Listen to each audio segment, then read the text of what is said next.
मैं आपसे रिक्वेस्ट कर रहा हूँ, गुजारिश कर रहा हूँ कि आप जनाब वकील साहब को कामयाब करिए।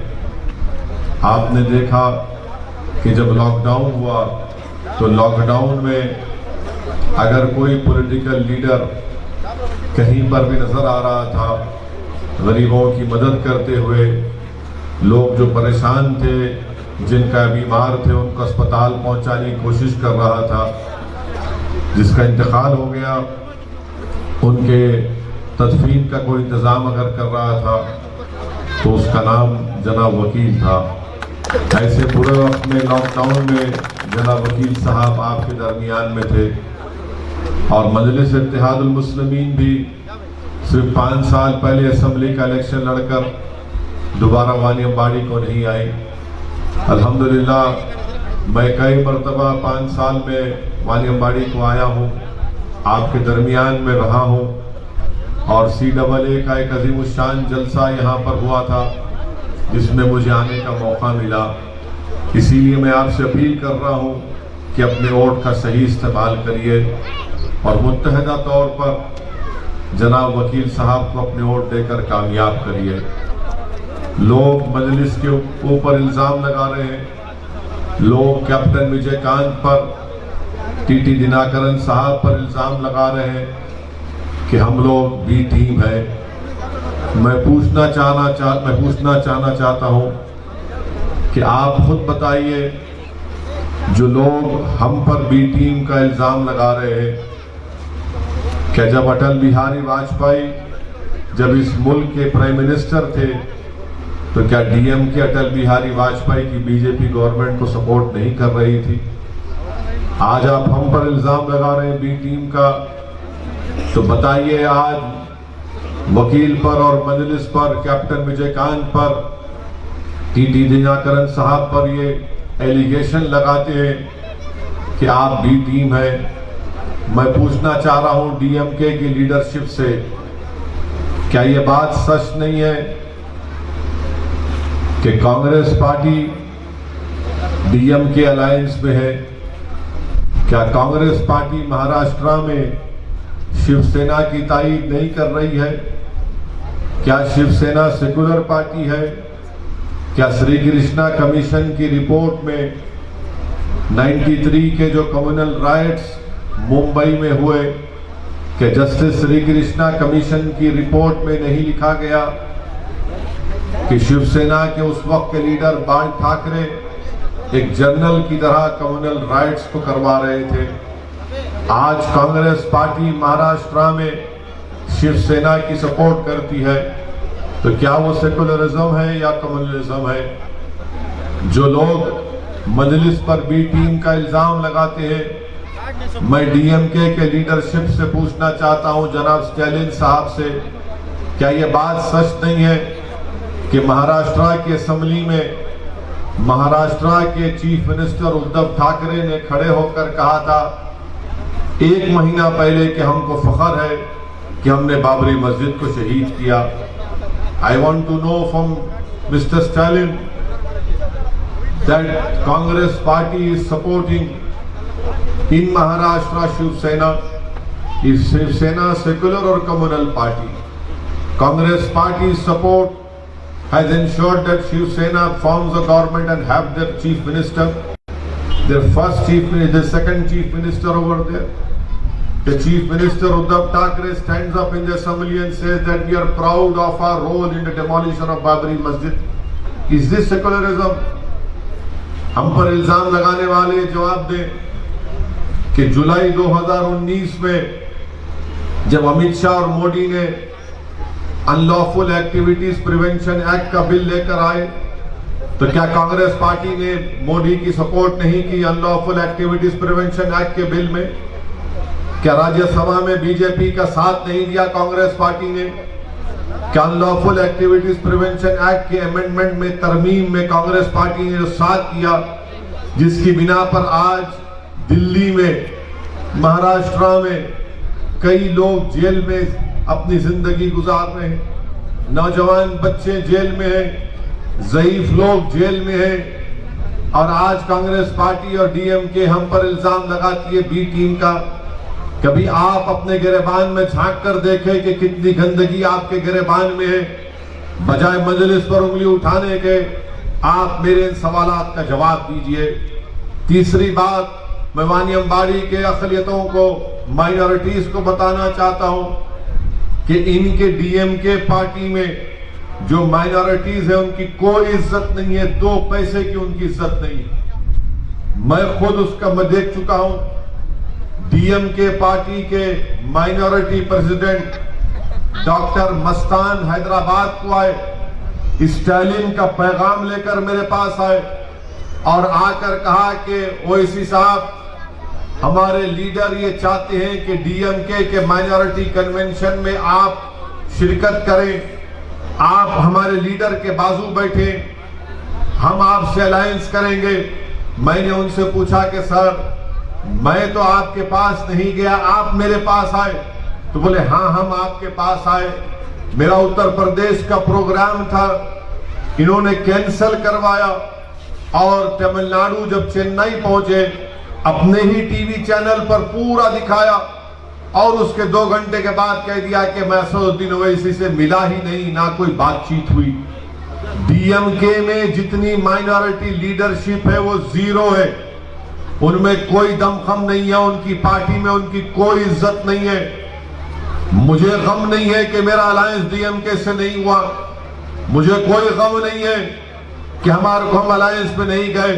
मुझे अफसोस और गम इस बात का है कि जो लोग डीएमके के लिए मेहनत करते हैं, अपना खून पसीना बहाते हैं, आप जिस पार्टी में सब चीज कर रहे हैं उस पार्टी में आपकी कोई इज्जत नहीं है। मैं डॉक्टर मस्तान से कहना चाहता हूं, मस्तान साहब, मैं वानी अम्बाड़ी में खड़े होकर और तमिलनाडु के हर जलसे में ये बात बोलूंगा, आपको चैलेंज कर रहा हूं, मेरी एक एक बात में सच्चाई है। अगर नहीं है तो आप प्रेस कॉन्फ्रेंस लेकर बताओ। जब उनके माइनॉरिटी प्रेसिडेंट की कोई इज्जत वैल्यू नहीं है, किस बुनियाद पर आप वोट देंगे डीएमके को 6 अप्रैल के दिन? मुझे कोई फिक्र नहीं है कि अलायंस नहीं हुआ, मुझे कोई इसकी फिक्र नहीं है, ना गम है, ना मैं मोहताज था किसी सियासी पार्टी का, ना कभी रहूंगा इंशाअल्लाह ताला।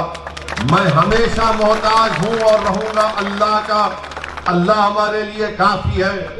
मैं अगर कामयाब होऊंगा तो अल्लाह के फजल व करम से कामयाब होऊंगा और आपके दुआओं से, आपके वोट से इंशाअल्लाह ताला आप वकील साहब को यहाँ का एमएलए बनाकर तमिलनाडु के असेंबली में भेजाएंगे। इनकी पार्टी में इनकी इज्जत नहीं है और आज आप आकर हमको बी टीम का पर इल्जाम लगाते हैं। मेरे अजीज दोस्तों और बुजुर्गों, वही हाल एडीएमके में है। यहां पर एक्स एमएलए हमारी बहन नीलोफर साहिबा थी, उनको टिकट नहीं दिए, खैर उनकी पार्टी का फैसला है। क्या हमारी बहन ने रोकर प्रेस कॉन्फ्रेंस कर नहीं कहा कि कमर्शियल टैक्स का मिनिस्टर मुझे खराब हूं, मुझे तकलीफ दिया? आखिर कोई डिग्निटी है नहीं है माइनॉरिटीज की? यहां पर हमारी लड़ाई डिग्निटी की है, सेल्फ रेस्पेक्ट की है। इज्जत का कोई सौदा नहीं किया जा सकता। इसीलिए मैं आपसे अपील करने आया हूं कि आप मुत्तहदा तौर पर इस अलायंस के उम्मीदवारों को कामयाब करिए। वानी अम्बाड़ी से आप जनाब वकील साहब को अपना एक वोट देकर कामयाब करिए और मुझ पर इल्जाम लगाने वाले बी टीम का, पिछले 6.5 साल से बीजेपी की हुकूमत है। हर कानून की मैंने मुखालिफत की। ट्रिपल तलाक का कानून आया, जब पहली मर्तबा 2014 में ट्रिपल तलाक का कानून आया तो क्या यह कांग्रेस पार्टी ने सपोर्ट नहीं किया था? बाद में 2019 में आया तो कांग्रेस पार्टी ने अपना पोजीशन बदल दिया। यूएपीए का कानून आया, मैंने मुखालिफत की। आरटीआई का कानून आया, हमने बीजेपी का पोस्ट किया। CAA का कानून आया तो सारी दुनिया ने देखा कि मजलिस इत्तेहादुल मुस्लिमीन ने नरेंद्र मोदी और एनडीए के 300 से ज्यादा एमपीज के सामने मैंने खड़े होकर यह कहा कि CAA का कानून भारत के कॉन्स्टिट्यूशन के खिलाफ है। वो कॉन्स्टिट्यूशन जिसको बाबा साहेब अम्बेडकर ने बनाया उसके खिलाफ है और मैंने बीजेपी के 300 एमपीज के सामने उस कानून को फाड़ कर कहा यह काला कानून है, उसको नहीं मानते। आप बताइए कि हर चीज में हम बीजेपी की मुखालिफत करते हैं, तो आखिर इनको गुस्सा क्या है? इनको गुस्सा यह है कि मजलिस इत्तेहादुल मुस्लिमीन कैसे इलेक्शन लड़ती है, मजलिस क्यों हमारे सामने खड़े होती है।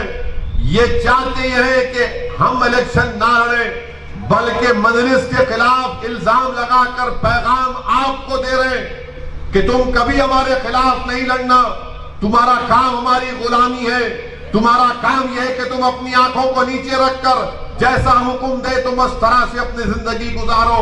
मैं आपसे कह रहा हूं मेरे अजीज दोस्तों, यहां से हम इलेक्शन लड़ रहे हैं, यहां से मैं हमारा कैंडिडेट वकील है, ये लड़ाई यकीनन हमारी पार्टी की, हमारे उम्मीदवार की है, यकीनन ये लड़ाई हमारी पार्टी की, हमारे अलायंस की लड़ाई है। मगर याद रखिए ये लड़ाई मुस्तकबिल की लड़ाई है। मुस्तकबिल की लड़ाई इसलिए कि कोई जिंदगी का भरोसा नहीं, कल आज मैं हूं कल नहीं रहूंगा, मगर मेरी कोशिश ये कि मेरी इस दुनिया से चले जाने के बाद भी आपकी आवाज, आपकी सियासी ताकत बरकरार रहे। और उस काम के लिए आपसे अपील करने आया हूं कि 6 तारीख के दिन आप अपना एक एक वोट जनाब वकील साहब के अपने इस्तेमाल करें। याद रखिए बगैर पॉलिटिकल आवाज के, बगैर पॉलिटिकल लीडरशिप के आपको कोई नहीं पूछने वाला है। आपसे मैं अपील कर रहा हूं कि डर की बुनियाद पर नहीं, डर की बुनियाद पर वकील को वोट मत दीजिए, किसी पार्टी को वोट मत दीजिए। उम्मीद की बुनियाद पर पूरे पुरुम्मीद होकर आप अपना एक एक वोट जनाब वकील साहब को दीजिए। हमारी लड़ाई हिस्सेदारी की लड़ाई है, हमारी लड़ाई हमारी डिग्निटी की लड़ाई है, हमारी रिस्पेक्ट की लड़ाई है। इस पर कोई किस्म से कॉम्प्रोमाइज नहीं किया जा सकता।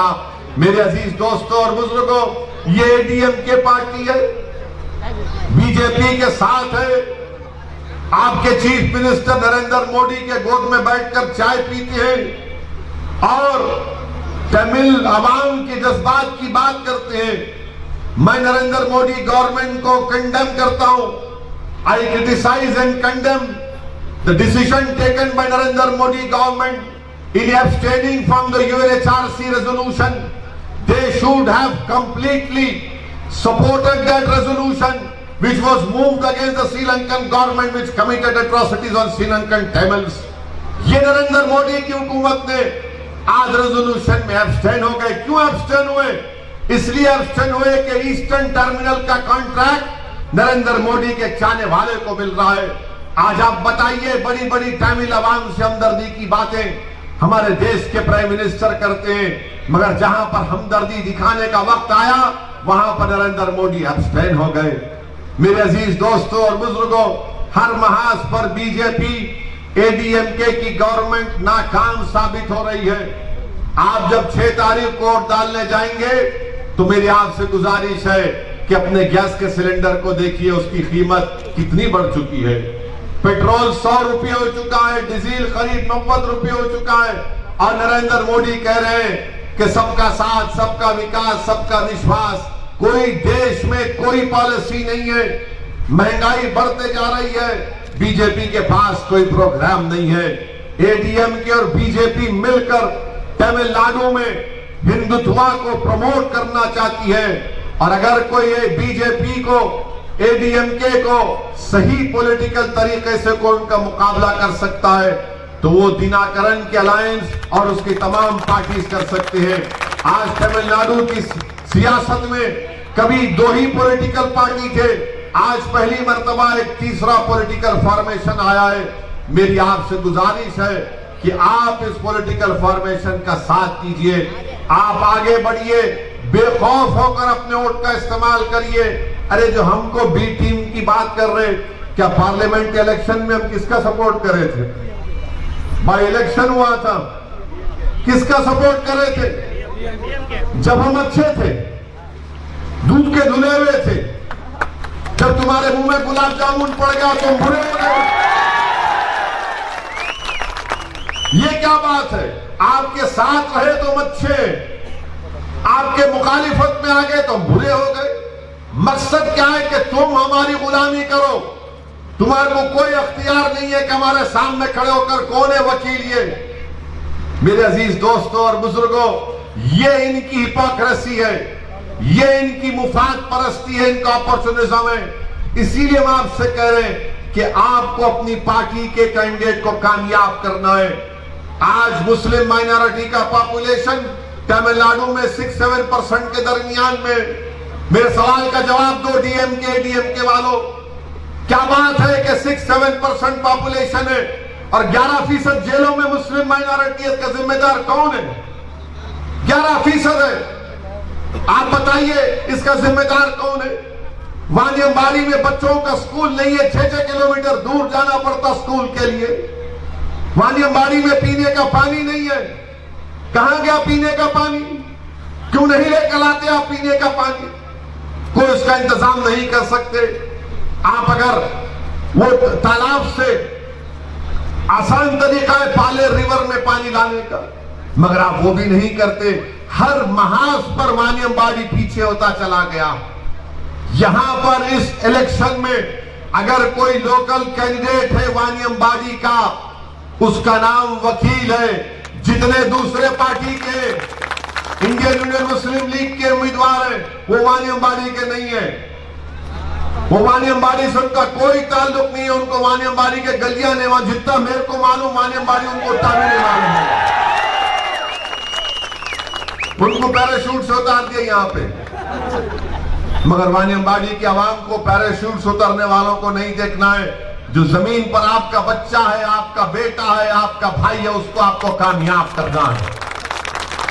हमको बताना ये दोनों पार्टियों को, डीएमके को, ये लोग ये समझते कि खाली म्यूजिकल चेयर है, 5 साल तू बैठ, 5 साल मैं बैठता हूं, 5 years you sit, 5 years I will sit। पर नहीं बैठने वाले, कुर्सी हम खींचेंगे, दोनों को नीचे गिराएंगे। अगर आप मुत्तहिद हो जाएंगे तो यकीन मानिए तमिलनाडु की पॉलिटिक्स में अर्थक्वेक आ जाएगा इंशाअल्लाह। तमिलनाडु की पॉलिटिक्स में अर्थक्वेक आ जाएगा, जलजला आ जाएगा, बशर्ते कि हम तमाम मुत्तहिद होकर, हमारे कैप्टन विजयकांत के तमाम चाहने वाले, टीटी दिनाकरन के चाहने वाले, जितनी अलायंस पार्टी सब एक होकर, यूनाइट होकर यहां से वकील साहब को आप कामयाब करेंगे तो तमिलनाडु की पॉलिटिक्स में एक जलजला आ जाएगा, अर्थक्वेक आ जाएगा। और मुझे यकीन है कि इंशाअल्लाह ताला वो दिन आने वाला है। गुरूर और तकब्बुर करने वालों के दिन ज्यादा नहीं चलने वाले हैं। गुरूर और तकब्बुर के भरोसे पर जीने वालों के ज्यादा दिन खत्म होने वाले, ज्यादा दिन नहीं चल सकते। इनको गुरूर और तकब्बुर है कि कोई नहीं हमारे सिवा। डराते हमको कि तुम हमको छोड़कर कहां जाओगे, हमको छोड़कर किसको वोट दोगे। कल तक डराते थे आपको, आज आपके दरमियान में सदुद्दीन ओवैसी आकर आपसे भीख मांग रहा है आपके इत्तेहाद की, आप मुत्तहिद होकर अपने वोट का इस्तेमाल करिए। कल तक डराते थे कि कोई आपके पास पॉलिटिकल अल्टरनेटिव नहीं है, आज आपके पास एक क्रेडिबल पॉलिटिकल अल्टरनेटिव है। आपके पास दिनाकरन का चेहरा है, कैप्टन विजयकांत का चेहरा है, दूसरे पार्टीज आपके सामने। मेरी आपसे दरमंदाना अपील है कि अपने वोट का सही इस्तेमाल करिए और यहां से 6 तारीख को आपके वानियमबाड़ी का बच्चा है, ये आपका बेटा है, ये सन ऑफ द साइल है, हमारा कैंडिडेट जनाब वकील साहब एक नौजवान है। आप इसको कामयाब करिए ताकि जब वो तमिलनाडु की असेंबली में जाएगा, जिस किसी का चीफ मिनिस्टर होगा वो उसकी आंख में आंख डालकर वानियमबाड़ी के जस्टिस का मुतालबा करेगा, वानियमबाड़ी की लड़ाई लड़ेगा, वानियमबाड़ी के गरीबों की आवाज बनेगा। वो ये नहीं देखेगा कि कौन किस मजहब का है, कौन किस जात का है, वो वानियमबाड़ी की आवाज बनेगा और आपके मसाइल को हल कराएगा। मैं आपसे फिर से अपील कर रहा हूं कि अपने वोट का इस्तेमाल करिए। इंडियन यूनियन मुस्लिम लीग के ताल्लुक से लोग मुझे बोलते हैं यहां पे मुस्लिम लीग का कैंडिडेट है। हाँ, मेरा पोजीशन ये है कि मैंने हमेशा कहा और आपसे वादा कर रहा हूं कि केरला में मैं कभी मजलिस इत्तेहादुल मुस्लिमीन को लेकर नहीं गया, ना कभी लेकर जाऊंगा इंशाअल्लाह ताला। हमको केरला नहीं जाना है। मैंने कहा कि आसाम में नहीं जाकर मजलिस को इलेक्शन लड़ूंगा। आसाम में बदरुद्दीन अजमल साहब वहां पर अपनी पार्टी को चला रहे हैं। मैं तो अल्लाह से दुआ भी करता हूं कि अल्लाह उनकी रियासत में उनको कामयाब कर दे। मगर यहां पर क्या मुस्लिम लीग में, आप बताओ, मैं मुस्लिम लीग के लोगों से तनकीद नहीं कर रहा, मैं उनसे पूछ रहा हूं कहां है आपके पास बनात वाला, कहां है आपके पास सुलेमान सेठ, कहां ये लोग बताओ, आपके पास कहां चले गए ये लोग? वो बनात वाला जिसकी तकरीर से पूरी पार्लियामेंट हिल जाती थी, वो सुलेमान सेठ जिसके दलाल पर कोर्ट को मानना पड़ता था, कहां गए लोग? कहां गए लोग बताओ आप? आज आप आकर हमको तनकीद कर रहे हैं। कसरुद्दीन ओवैसी पूरे इंडिया में जा रहे, जाना है पूरे इंडिया में। इंडिया में जाना जरूरी है क्योंकि गरीबों को, मजलूमों को, दलितों को, आदिवासियों को, मुसलमानों को हिम्मत दिलाना है कि डरना और घबराना नहीं है नरेंद्र मोदी आरएसएस से। इसीलिए हम चाहते हैं कि हमको अपनी आवाज को सुनना है। डेमोक्रेसी है, जब तक इलेक्शन नहीं लड़ेंगे कोई आपको वोट नहीं देता, जब तक इलेक्शन नहीं लड़ेंगे आप अपने मसाइल को हल नहीं कर सकते। इसीलिए मेरे अजीज दोस्तों और बुजुर्गों, मेरी इज्जतदार मां और बहनों, मैं आपसे अपील कर रहा हूं कि 6 अप्रैल के दिन आप बेखौफ होकर निकलकर पूरे वानियमबाड़ी के आसमानों में काली पतंग नजर आना, आपको ओनली पतंग नजर आना, ओनली काइट, हर जगह पर काली काइट पर पूरे इत्मीनान के साथ, पूरे एतमाद के साथ आप वोट दीजिए। और मैं आपको यकीन दिला रहा हूं कि इंशाअल्लाह ताला जनाब टीटी दिनाकरन साहब बीजेपी का सपोर्ट नहीं करेंगे, ना बीजेपी की तरफ जाएंगे इंशाअल्लाह ताला। उनको अपनी पार्टी चलाने का है। मैंने दिनाकरन साहब से खुद पूछा कि क्या आप बीजेपी की तरफ जाएंगे, तो उन्होंने कहा कि सवाल ही पैदा नहीं होता, there is no question of me going towards BJP. अब दिनाकरन साहब कैसे जा सकते? कैप्टन हमारे पास है, कैप्टन विजयकांत हमारे पास है। एक कैप्टन पकड़ लेंगे, कसरुद्दीन ओवैसी पकड़ लेंगे, दिनाकरन साहब कहां जाएंगे इंशाअल्लाह। दिनाकरन साहब को अपनी पार्टी चलाने का है और उन्होंने इलेक्शन मैनिफेस्टो जारी किया। आप बताइए क्या डीएमके ने क्या कहा इलेक्शन मैनिफेस्टो? आप पढ़िए, आपको पेज नंबर बोलता हूं, पेज नंबर 9 में लिखा गया कि वानियमबाड़ी में यहां पर बहुत फॉरेन एक्सचेंज आता है, यहां के इंडस्ट्रीज से, यहां पर रोड बनाई जाएंगी, पावर सप्लाई अनइंटरप्टेड होगा, पीने का पानी का इंतजाम होगा, हेल्थ फैसिलिटीज होंगे, गेस्ट हाउस बनाया जाएगा। ये वादा है हमारा आपसे इंशाअल्लाह ताला वानियमबाड़ी की आवाम के लिए। हमने वादा किया कि वो जो 40 मुसलमान जो लाइफ कॉन्विक्ट जेलों में सड़ रहे हैं, जिसको तमिलनाडु के चीफ मिनिस्टर ने एनजीआर के सेंटेनरी 100 साला सेलिब्रेशन में उन्होंने सबको छोड़ा, ये 41 मुस्लिम को नहीं, प्रिजनर्स को नहीं छोड़ा। हम वादा कर रहे हैं कि उनको छुड़ाया जाएगा। एएमके ने वादा किया कि मुसलमानों को 5% रिजर्वेशन होगा। बताइए क्यों नहीं मिलना चाहिए? सब चीजें कही गई हैं। अब डीएमके क्या कहती है मालूम आपको? डीएमके कहती है अपने मैनिफेस्टो में कि अगर आप पूरे देश के मंदिरों में जाएंगे तो पैसे देंगे आपको। ये पेरियार की सरजमीन है, अन्नादुराई की सरजमीन है, क्या हो रहा है यहां पर? इस पर कोई जवाब नहीं देते। मैं जब सवाल करता हूं, मेरी आपसे अपील है कि पूरे मुतमईन होकर एतमाद के साथ आप जनाब वकील साहब के हक में अपना वोट दीजिए। अपनी आवाज को तमिलनाडु के असेंबली में भिजाइए, अपने बेटे को तमिलनाडु के असेंबली में भिजाइए। वानियमबाड़ी से वानियमबाड़ी का ही शख्स तमिलनाडु के असेंबली में जाना चाहिए। एडीएमके को आपने 5 साल मौका दिया, उन्होंने कुछ नहीं किया। अब आपसे अपील कर रहा हूं कि आप जनाब वकील साहब के हक में वोट देकर उनको कामयाब करिए। शुक्रिया। वाखिर दावा।